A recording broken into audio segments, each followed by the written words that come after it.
Hi, this is Dr. Diane Gayhart, and this is my online lecture on solution-focused therapies that go with the textbooks in my Mastering Competencies series from Cengage. The information in this lecture goes with the following four textbooks, all published by Cengage, and you can get the books there. Um, you will notice that the two counseling textbooks will include a special section on solution-focused counseling in the schools, because that's specific and unique to the area of counseling. And the two family therapy books actually include a section on Ericksonian hypnosis, which is actually a form of hypnosis that is closely related to solution-focused work, and we'll talk some about that in this lecture. So let's begin by just talking about the different forms of solution-focused therapy. Solution-focused therapy is one of the newer therapy approaches, really emerged in the 1980s. And the primary developers of this are Steve DeShazer and Insoo Berg, who began their work in Milwaukee.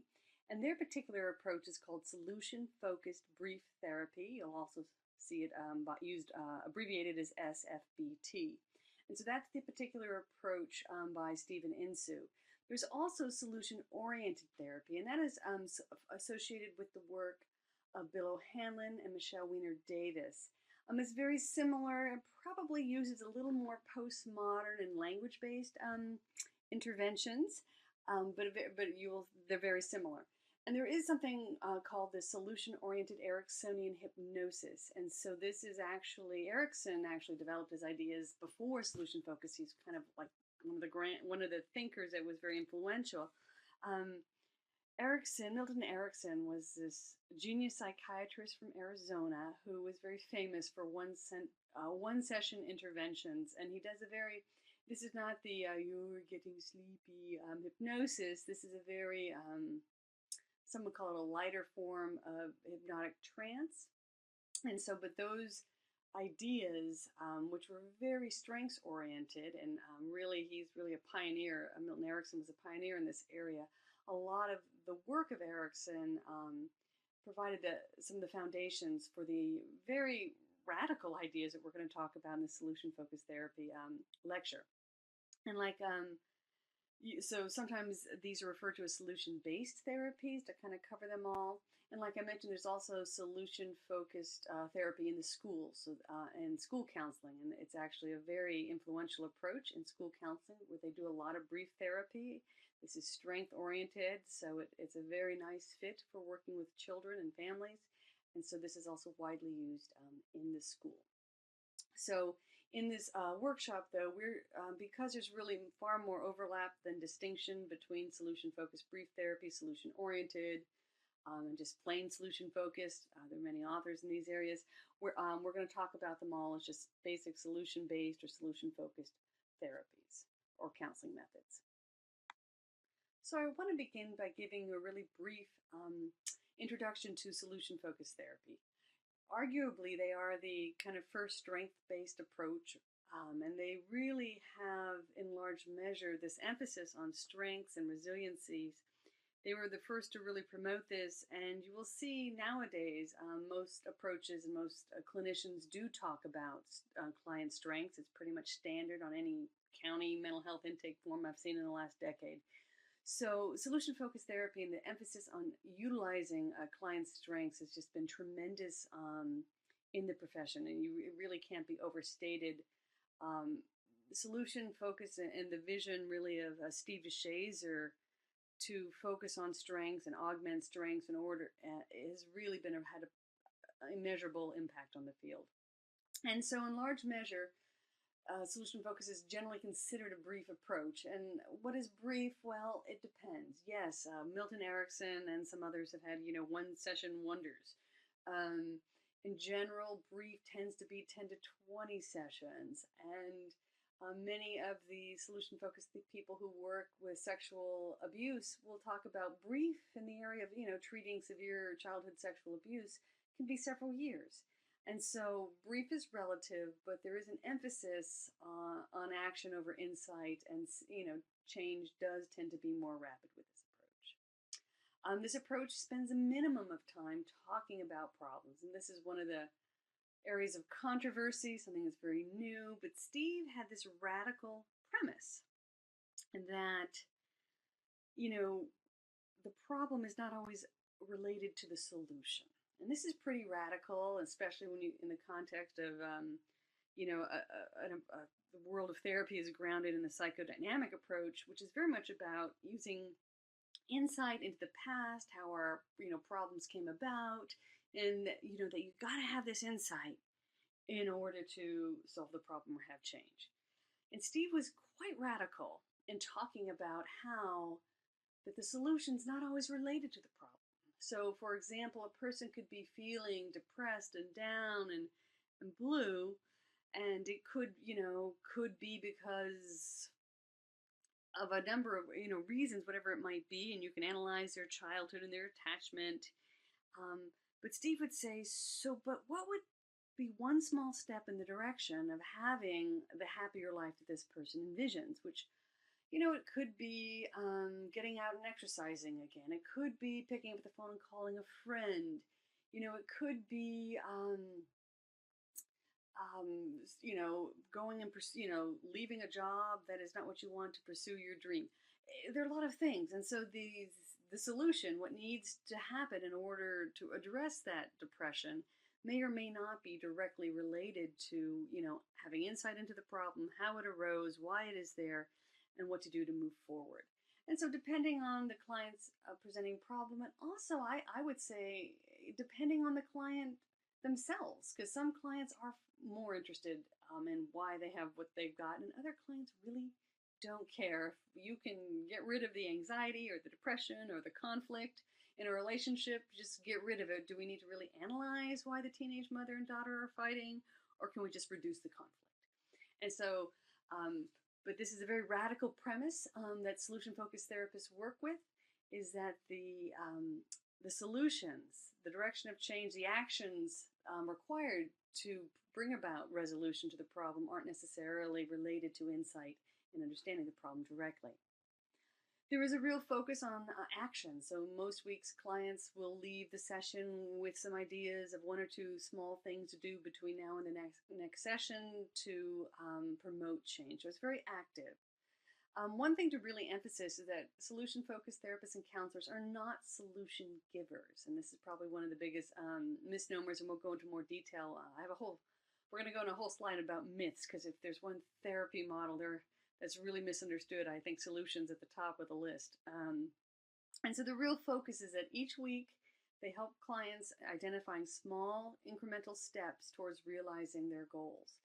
And the therapist will talk as much about emotion as is necessary to make that happen. But the real focus is on helping clients enact solutions.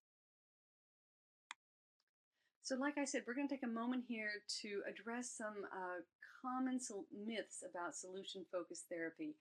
A lot of traditionally trained counselors, clinicians, and therapists will hear about solution-focused, and to them it sounds, and especially on the surface, sounds a little bit shallow.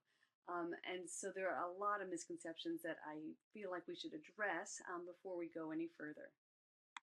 So the first myth is that solution-based therapists and counselors actually propose solutions or give solutions to their clients. If you meet anyone who thinks that this is what solution-focused therapy is, they're grossly misinformed. In fact, I would say that's closer to what is a cognitive behavioral approach, where solution-based therapists and counselors, it is a postmodern approach.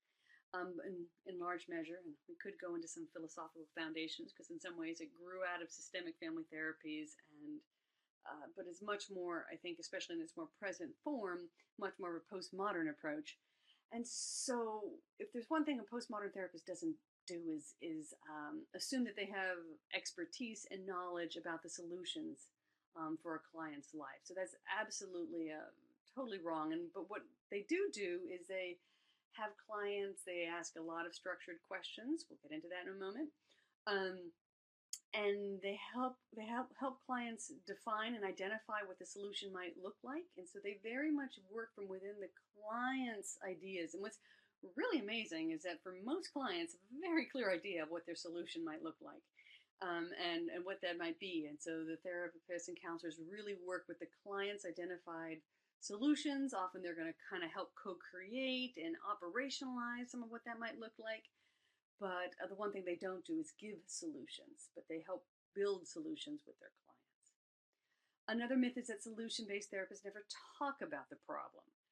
And this misconception comes from some of the earlier writings and the earlier critiques of solution focus, where it's such a radical concept to not be talking about your problems in therapy. That's like, it really is groundbreaking in so many ways. And so some people get the idea that you can never talk about the past, or you can never talk about the problem. And the idea more is you talk about the problem as much as necessary for the client and as much as is helpful for the client, but you also balance that with solution talk. And depending on the client and the presenting problem, um, will determine how much about the problem in the past you talk about, which I guess is also in that second myth there. The last myth here is that emotions are not discussed. And solution-focused therapy is, it's not focused on emotions the way humanistic approaches might be. But instead, emotions are definitely talked about, and often, though, they're talking about positive emotions that clients want to move towards and what it looks like and how they would, what it would be like to have those emotions and what behaviors, thoughts, and actions go with that. And emotions, again, are discussed as much as necessary. Clients are not, it is not a requirement, though, to talk about emotions. And again, it depends on the client, their presenting problem, their identified solutions, as to how much talk there is about emotions. And it just really depends on the given situation. It's not required, but it's also not prohibited. And so in this next section, we're going to talk a little bit of what I like to call the juice, which is the most significant contribution, in my humble opinion, that this approach, or any approach in my series, has to the general field of psychotherapy and family therapy. And for solution-focused, I would have to say that I identify the assessment of client strengths as probably the most significant contribution of this approach. So one thing that solution-focused therapists and counselors have introduced to the field of psychotherapy and family therapy is this concept of identifying client strengths and using these strengths to help the clients get to where they go, because often they may have a strength in one area that can be tapped to help them enact their solution in a different area. Now, for many people, when they hear about assessing client strengths, it almost seems like shallow compared to like assessing for, psychopathology. And so, oh my gosh, you got this huge, thick old, DSM-5, that's got all these complex systems, and you have to take a whole class and get special supervision to assess, pathology. And assessing client strengths is going to be so much easier, it seems, especially because we don't have that big fat book there. But in truth, I would say, so being able to really assess client strengths is a very unique skill. In general, I would say it's harder than assessing a pathology, because most clients come in ready to talk about problems, ready to talk about symptoms. Many clients come in a place of feeling very hopeless. I mean, by the time you're ready to go talk to a professional, take time out of your day and your, otherwise busy life, most of us lead, to come in and talk to a professional. By that time, most people feel totally overwhelmed by this problem. They don't see a lot of hope. And so most clients come in and they don't feel like they have any strengths. They often, it's a real struggle for them to identify strength in themselves, their family members, their relationships. And so first of all, they don't come in usually consciously aware of it or ready to talk about them. And so oftentimes the clinician really has to be listening carefully for strengths. So, often you identify and assess those by listening for why isn't the problem worse than it is? What areas of the client's life is working? I mean, they have personal life, their emotional life, their work or school life, their social life. And so it's what's functioning and what's going okay in any of those worlds. And often that goes overlooked. Sadly, I think it's not a natural instinct for most of us in this profession, and it's really a learned skill that you need to focus on. And often you have to listen to, as clients are talking, for exceptions, and we'll go into more detail, to hear those strengths. So it's not as easy as it would seem in our profession, because neither the clients nor the professionals are generally thinking in that way. And so it takes a very special effort in that direction. And so areas where you might find strengths include family support, relationships that are working, friendships, mentors, spirituality. Another interesting place where I think you almost always find strengths is whatever the problem is, whatever the symptoms are, there's always what I call shadow strengths to whatever those problems are. So, for example, people who tend towards depression, actually, research shows they tend to be more realistic evaluators of the facts than the rest of us. Um, Often, people who tend towards depression, they often, I find, have a deep soulfulness about them. They're often loyal in their relationships.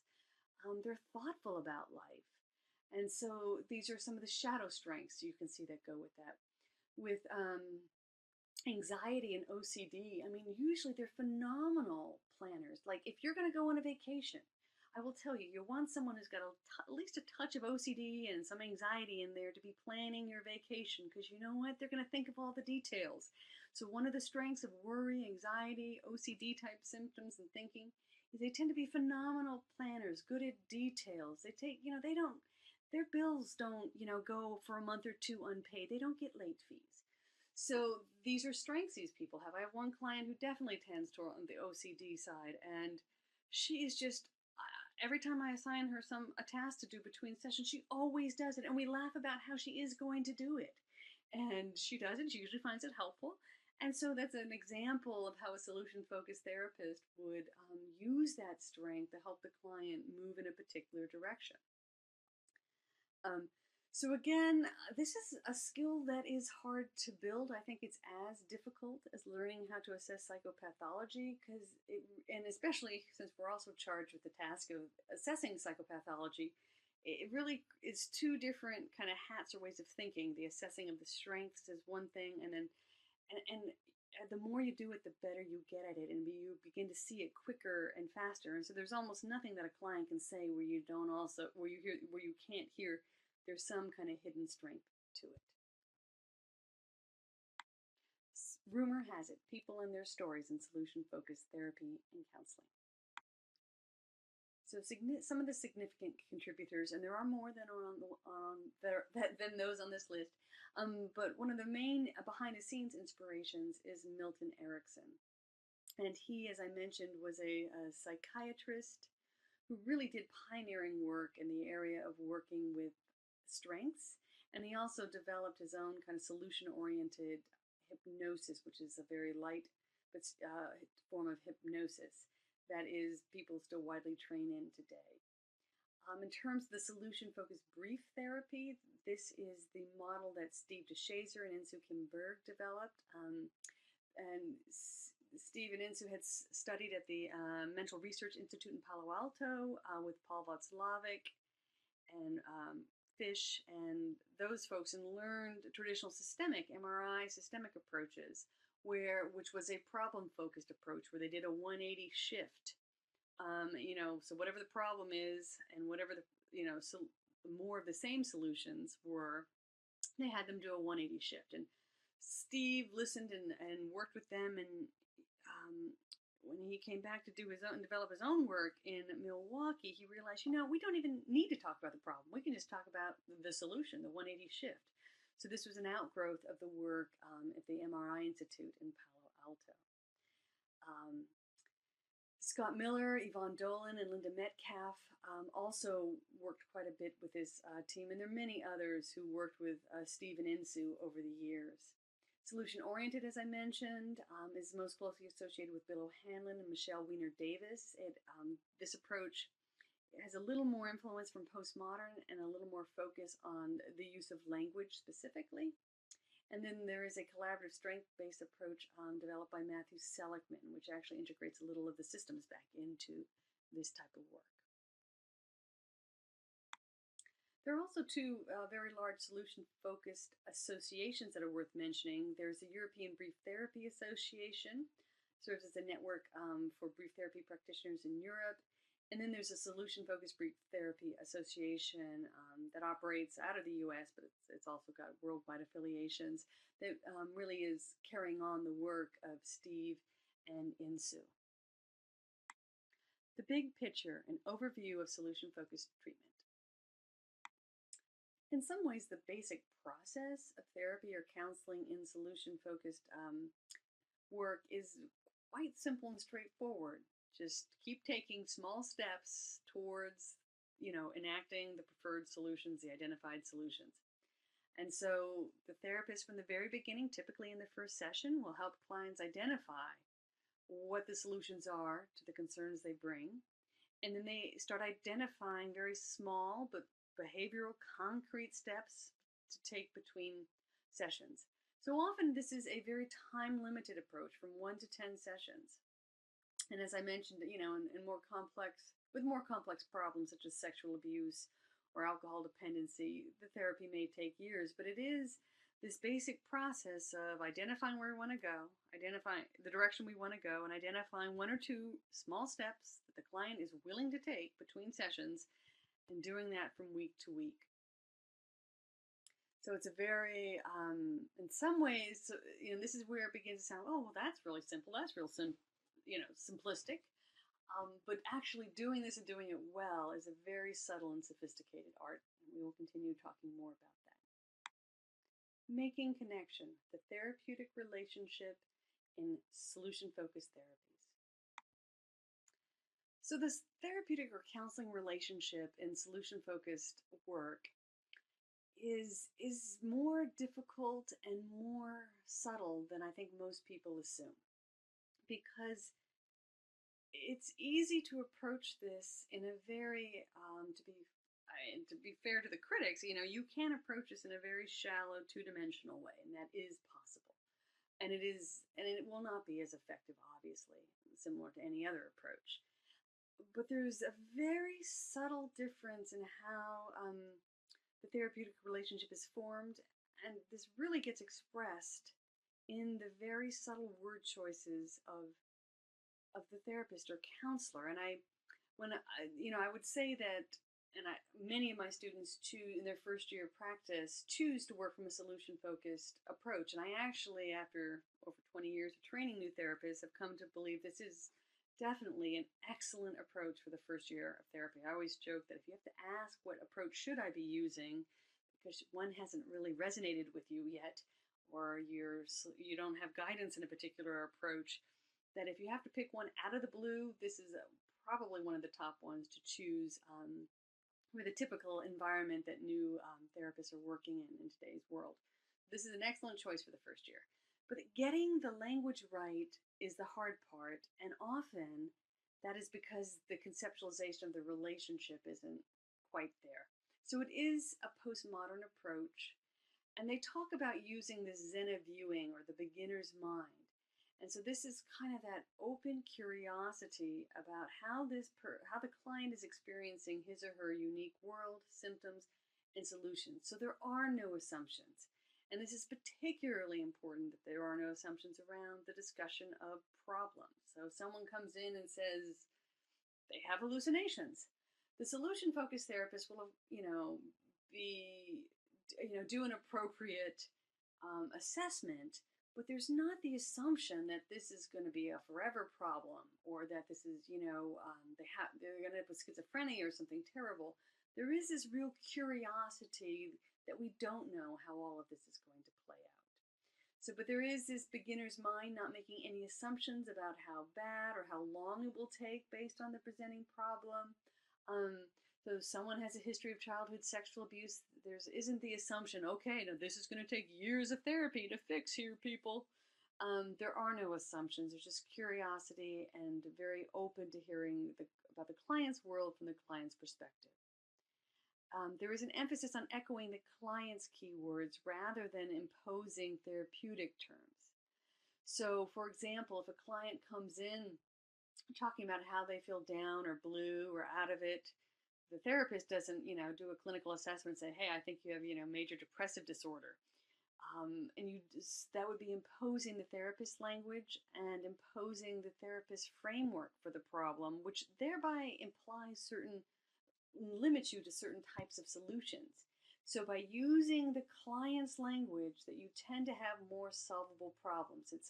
There are more possibilities for solving feeling blue, for most clients at least, than there are for treating major depressive disorder. And so by using their language and keeping that more open language, there is this option or belief that there will also be more flexibility in identifying the solutions. O'Hanlon talks about Carl Rogers with a twist. And so what's really interesting is they do reflect back emotion just like you would do in traditional humanistic work. But they do it with the twist. And the twist is that the reflections limit the difficult feelings, behaviors, or thoughts by adding the time, the context, or relationship. So you could say you've been feeling really blue for the last 3 months. So if you remember back to your early skills class that, when you're doing reflecting an emotion, you just want to, reflect back, the underlying emotion to the client. Well, in solution-focused therapy, you would do that. Plus, though, what you would do is highlight that it's only been going on for, 3 months, or you're only experiencing this sense of helplessness in a particular relationship, or just at work, or in a particular context. But by adding these little limits about where they, and highlighting that this, because often when we come with our problem, we feel like it's flooding our whole life. And what the solution-focused therapist is doing, even when they're reflecting back emotions, is that they're creating, through this very subtle language, hope and possibility by saying, for the last 3 months, you've been feeling blue. But before that, you weren't. Tell me about what was going on beforehand. So tell me about that. Recently in your relationship, you've not been feeling like you can assert yourself, but, you feel like you're asserting yourself you're able to, ask for what you want at work or with your friends or with your family of origin. So tell me about how you do it in those other relationships. So there's this constant, very subtle use of language to kind of circumscribe the problem, limit it so it becomes clear where things are working well and where they're not. Another real important element or aspect of the therapeutic relationship or counseling relationship and solution-oriented work is optimism and hope. I often jokingly say they're neurotically optimistic, meaning that there is this fundamental, deep-seated belief that all human beings have strengths. There always is possibility. And of course, you don't want this to come out like a horrific cheerleading type of thing that's very shallow and saccharine sweet.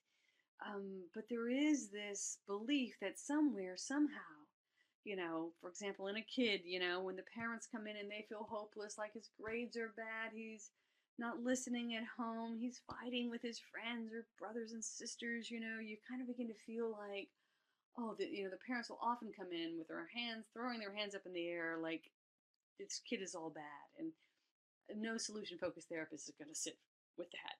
They will be curious about the areas where the client is in some way functioning, working, things are going right.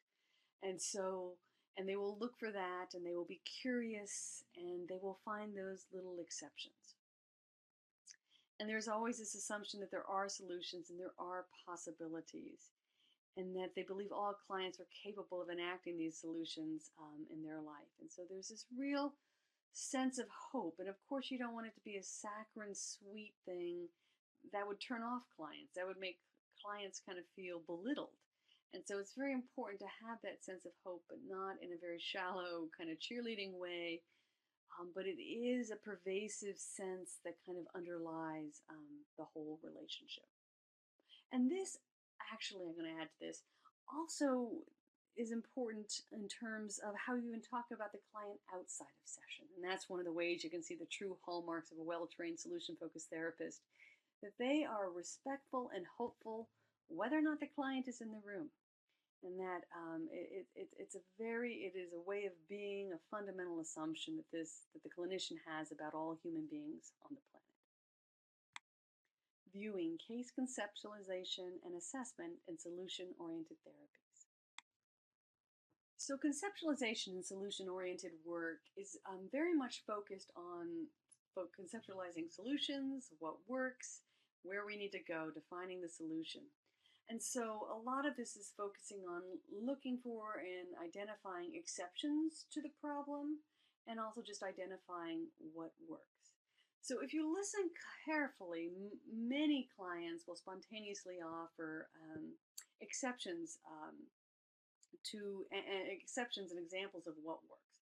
So you might hear parents say, his ADHD is less of a problem in his math class, or it's less of a problem when he's visiting his grandparents, or whatever it might be. And you want to listen for these exceptions. And so these exceptions provide the clues as to what works and what the client needs to be doing more of. And so the therapist can also help identify exceptions and descriptions of what works. And one way to, the indirect way is to listen and to really become attuned. The more you work in this way, the more you naturally do it. But in the beginning, it takes a lot of effort, because usually all those exceptions are just kind of ignored in clinical talk, because we're just trying to get a good description of the symptoms so we can make a DSM diagnosis. And so we often that's not important, we minimize that. And then therapists can also ask by directly asking questions about when is the problem less of a problem, when is it less severe. Sometimes it makes sense to ask when is the problem not a problem, or when doesn't the problem appear.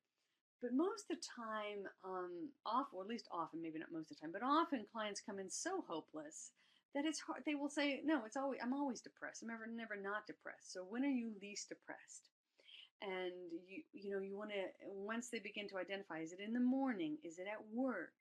Is it in the evening with your friends, when you're alone? So when are you feeling less depressed? So looking for the variation and the severity of symptoms is going to give you, often going to be really key in identifying exceptions and what works.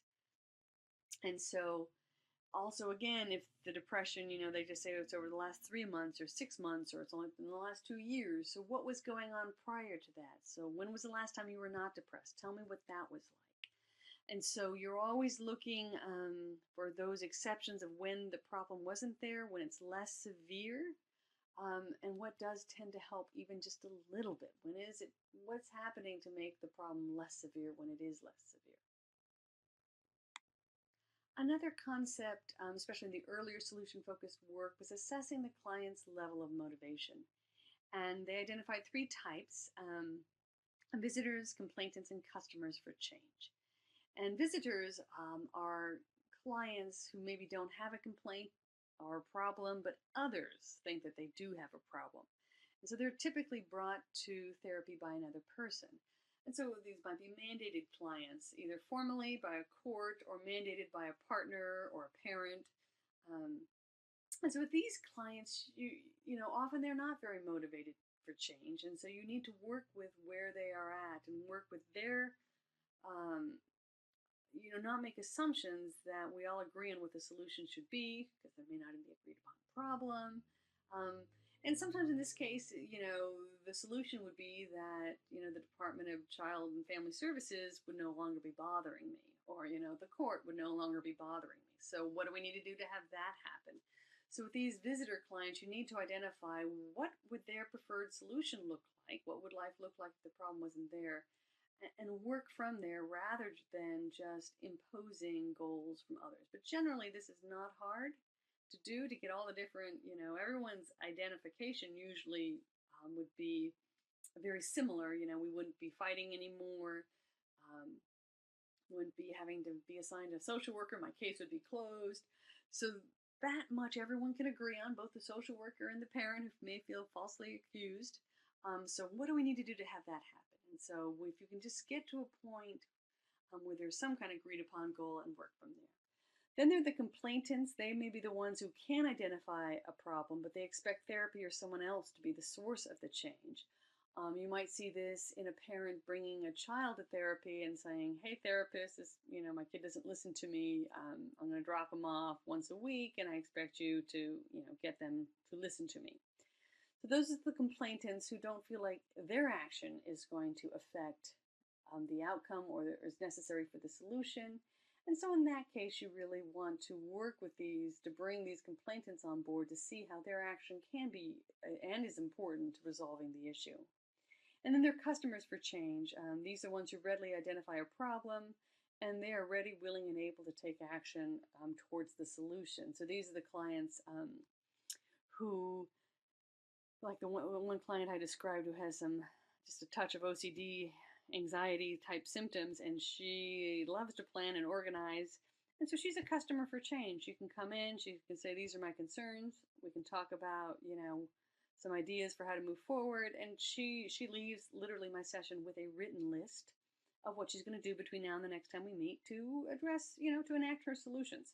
So that's a customer for change. And if you're new to this profession, I would like for you to consider the possibility that although you may imagine most people are customers for change, not everyone actually walks in the door and starts there and they're ready to leave with marching orders at the end. And so just having some sense of where the client's level of motivation, how they're conceptualizing the problem and the solution can be very helpful. Targeting change, goal setting, and solution-focused therapy. Solution-focused therapy is actually one of the preferred therapy models by third-party payers such as insurance companies or HMOs because it is brief and they actually have a very highly developed way of writing out their goals. Because the goals are always stated in positive, concrete, observable language. And so when you write a solution-focused goal, it's almost always going to start with increasing some kind of behavior or outcome or emotion potentially. Usually, though, it's going to be an observable behavior rather than an emotion. And so it's going to focus on what the client will be doing rather than symptom reduction. And typically, it's going to be an observable, clear behavioral indications of the desired change. So feeling happier isn't really a solution-focused goal, or increasing feelings of happiness, because it's very hard to measure. So the question would be to the client, if the client says, I just want to feel happier, then the solution-focused counselor is going to say, so if I had a video camera and you were happier, what would I notice that you would be doing differently? And so, I might be, talking more with my friends, or I might be engaging in my hobbies, or exercising, or eating healthy, or whatever this particular person does differently when they are happy. And so that then becomes the target for change. And so some examples here.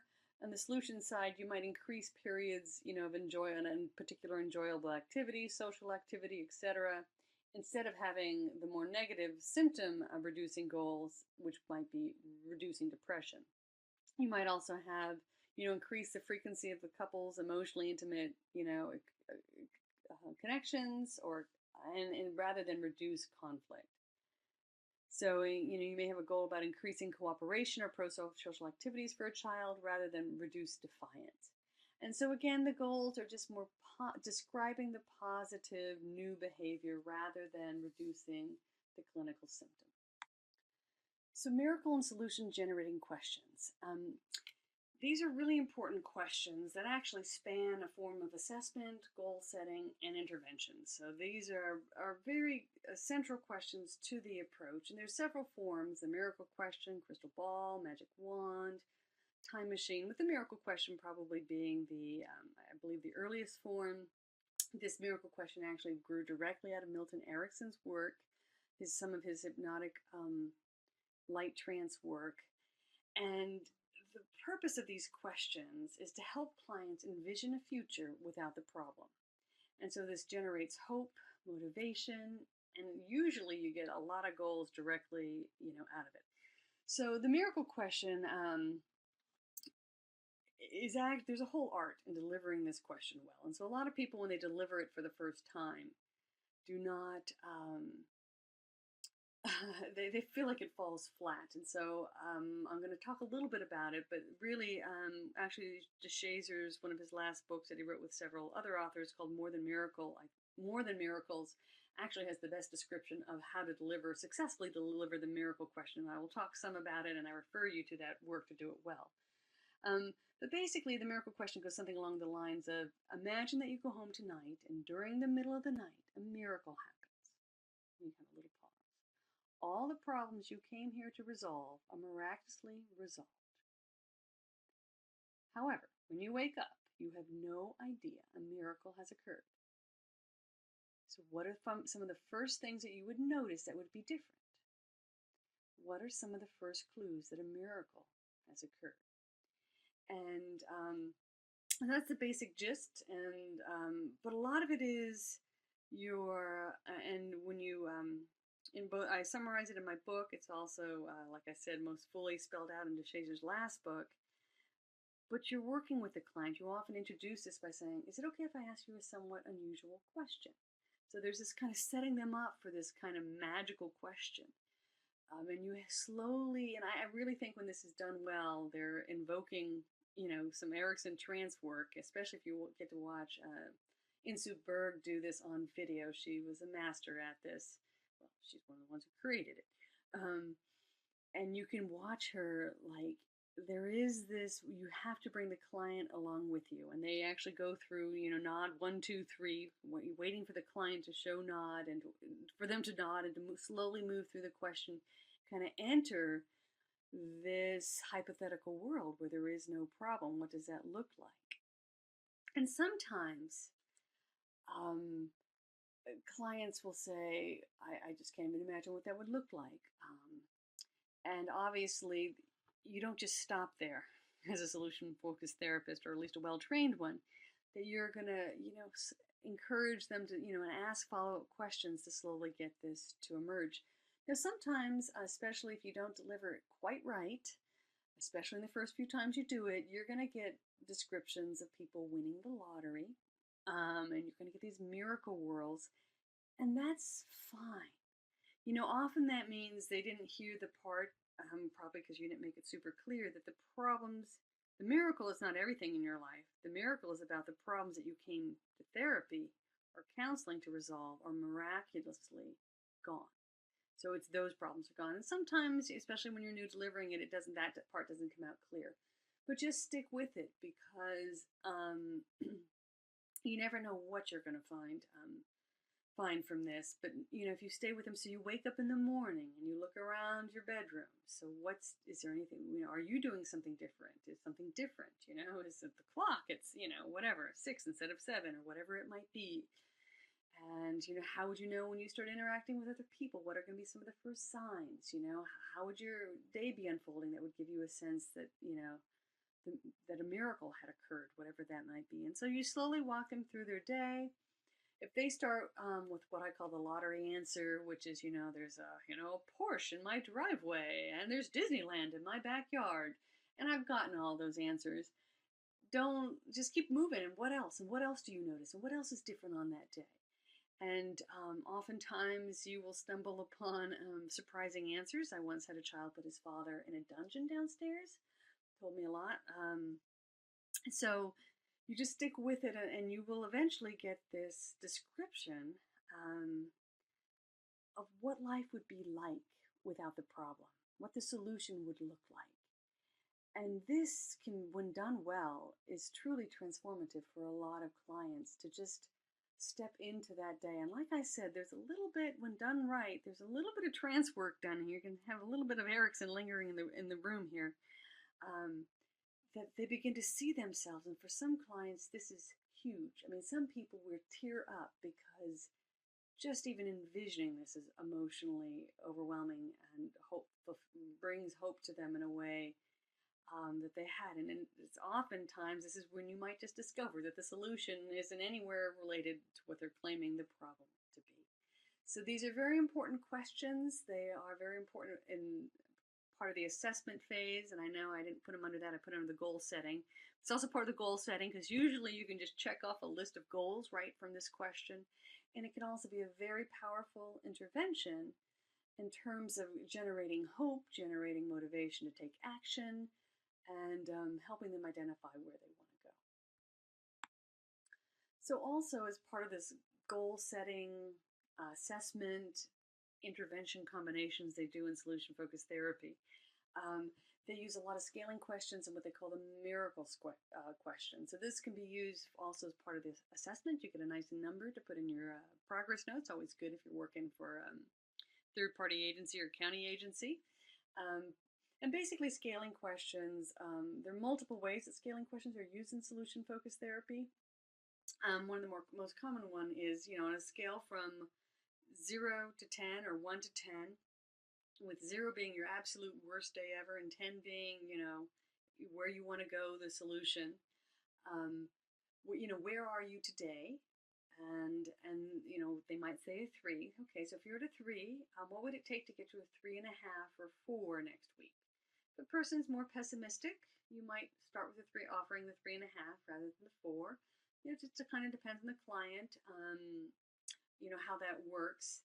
And so, I swear to God, if you're a newer therapist or you get your experienced person, you're having a really bad day or a really bad session, you're not sure what to do or say, I have come to believe that, the scaling questions can always be useful in those circumstances. Often my clients say, I just go blank, I don't know what to say. My students will say, I go blank, I don't know what to do. I'm like, if you can always use a scaling question. Where are you today on a scale from 1 to 10 or 0 to 10? And what would it take to get you from a 3 to you're at 3? What would it take to get one step higher on that scale over the next week? And then you spend the remainder of the session literally coming up with a very minute, detailed plans for how to enact that over the next week, which again may take you down several other side discussions about their emotions or hopelessness related to something. But again, there is this general using that scaling question to guide the process. And so you can record these numbers on a week-to-week basis to monitor progress. And these aren't absolutes, but it doesn't have to be, the client doesn't have to, do this fairly and accurately. The whole idea is the general moving in the direction of the goal. So you can do this for long-term goal setting. You could do this for assessing what works. Using it for creating week-to-week interventions, and just measuring progress overall. So with the miracle scale basically being 10 is the miracle that's described in the miracle question. So this is probably one of the most useful interventions that can always save you in a pinch. So here's some examples of scales, and you don't even need to write these down all the time. You can if you want to. You can have it as part of your intake paperwork, or you can do it all verbally. It all can be useful, but the miracle scale is measuring progress from the beginning of counseling to the described miracle from the miracle question, or you can do the worst to solution, so measuring progress in general. So, and again, you can use a 0, you can use a 1. It's not, that's not the point. The point is using it to identify the next step towards progress and enacting a solution. Another useful concept in solution-focused therapy is doing one thing different. And again, this actually comes from some of the systemic early roots and also from the Ericksonian. Erickson also had a lot of influence on the MRI approach. But this is concept, if you just change one little behavior, that this often triggers a series of changes. So when you're looking for change or finding one, what can you do to get from a 3 to a 4 next week, doing one small thing different can make a big difference, like calling one friend. Rather than trying to get yourself to go out, and, socialize with all your, friends you haven't been talking with, maybe your client will agree to text a friend or call a friend. But doing one small thing, go to the gym once this week, just doing one small thing different can often create a cascade of change. And so, and inspire motivation, especially if they have a positive outcome. So very often, if the client's motivation isn't super high, the counselor or solution-focused therapist is very happy to just identify one little thing to do differently, knowing that this will typically trigger several more changes. The doing, interventions in solution-focused therapy. Solution-focused tenets for intervention. So this is just a list of some of the basic assumptions and beliefs and tenets that solution-focused therapists use when approaching intervention. So the first is, if it isn't broken, don't fix it. So don't go looking for problems where there aren't any. If it works, do more of it. So if a client happens to be very good at planning, find ways to keep, and kind of has that ability to think through problems and try to predict change, which is, I think, highly correlated, I've found, with worrying. Find ways to harness that to get them where they want to go. So if it's not working, do something different. This basic premise out of the MRI approach, but, if parents are using, punishment after punishment after punishment, and using less and less bonding and emotional connection with their child, then probably adding more harsher punishments is not going to help that situation. Another basic assumption is small steps can lead to big changes, and that goes with this: just do one thing different, one thing, one small thing. Small steps are okay. Another tenet is a solution is not necessarily related to the problem. I think we've talked about that enough in this workshop already. The language for solution development is different from that needed to describe a problem. And this is where, this is a subtlety in solution-focused work that is hard to pick up unless you actually spend some time getting professional training in solution-focused. And it's the hardest piece to get. But it's some of that like channeling of language we talked about, Carl Rogers with a twist. That how you talk about problems and the solution significantly shifts the possibilities that one sees. And so if you're feeling like, that languaging is a very subtle piece. And Steve DeShazer was actually one of the Western world's foremost experts in Wittgensteinian philosophy, which talked a lot about, Wittgenstein talks a lot about language games and how we create social realities through the language and using certain terms in certain contexts. You could think of, the professional psychotherapy world as there's a whole language game, and APA style. It's a different, language game we need to play, and there are rules for how we communicate. And so he was a master at this and understanding how language shapes reality. And that's the very subtle skill. I always say, if solution-focused therapy looks really easy, listen to a few lectures from Steve DeShazer and try to get a handle on the subtlety of how language is used to shape client reality and to shape and define those solutions. It's a very fine, complex art. What's funny about solution-focused, even if you don't understand any of his Wittgensteinian philosophy or Steve DeShazer's work, these interventions can still be very useful and very effective. But the key to really being a master at this comes with learning how to use your language, choosing words so that more possibilities open up. And that's where it really becomes a postmodern type of therapy, this fine attention to every single word that is chosen. So I encourage you to watch, especially Insoo Berg has a lot of videos, to watch her in action and notice the language. Not the language of the scripted techniques, but every other description and what word she picks up on from the client and how she rephrases that back. It's a very subtle art, and that's where the magic and transformation can really happen in solution-focused work. Another assumption is no problems happen all the time. There's always an exception that can be utilized. And so you will see this when you watch them in work, that they will stay and help that client identify exceptions, times when the problem is less severe, on context in which the problem is less severe, and it's always there. You just need to help clients identify it. And then the final one here is the future is both created and negotiable.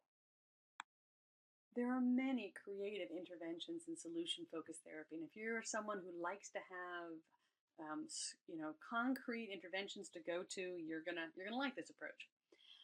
Here's a list of them. There's certainly, I go into more detail in my book, but these are some of the major ones. So the formula first session task, as it may sound, is a formula task, meaning it's given, the same scripted question can be given to virtually all clients, and it's a first session task, something they do in their first session.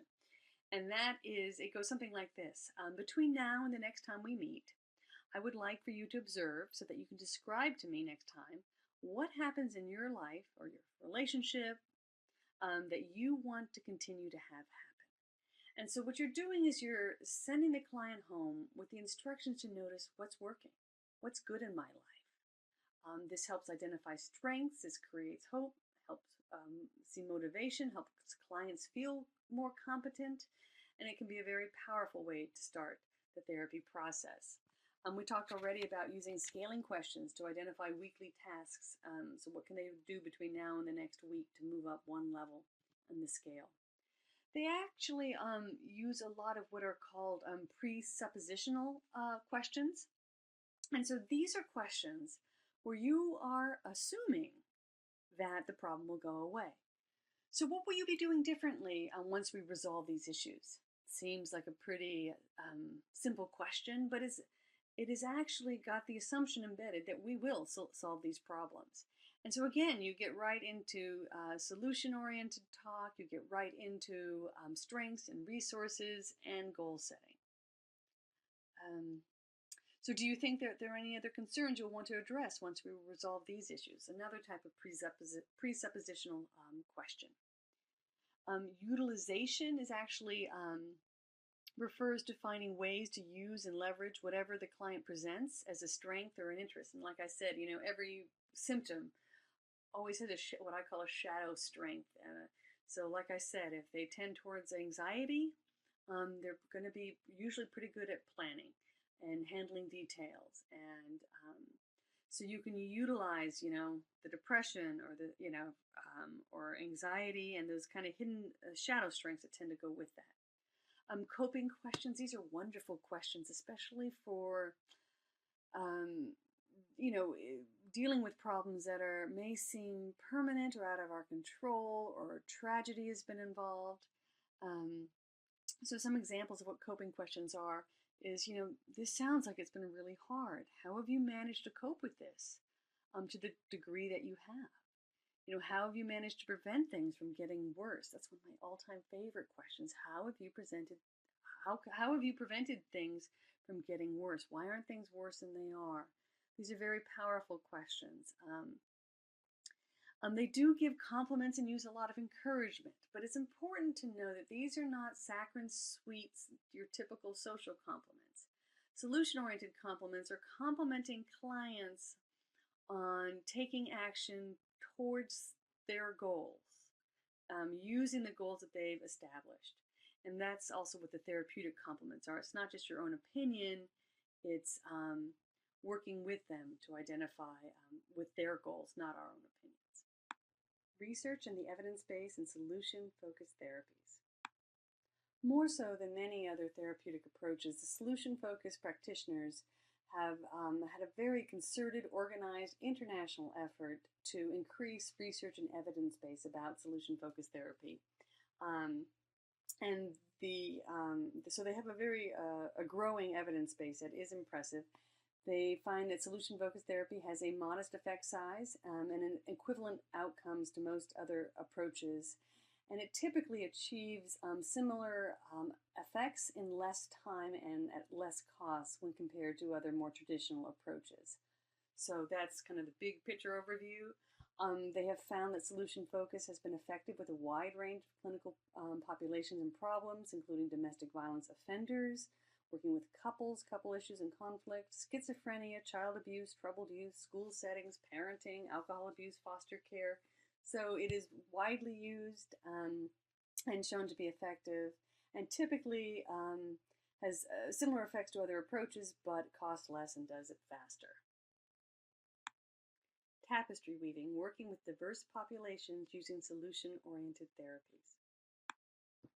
Similar to other postmodern approaches, because solution-focused therapy is non-normative, it doesn't have theories of health and normalcy, it can be widely used with a wide range of populations with less of a concern of imposing Western values and biases, because they very much work with what is the client's envisioned solution rather than what is the therapist thought about what needs to happen here. So solution focus is widely used around the globe: North and South America, Europe, the Middle East, Asia, Australia.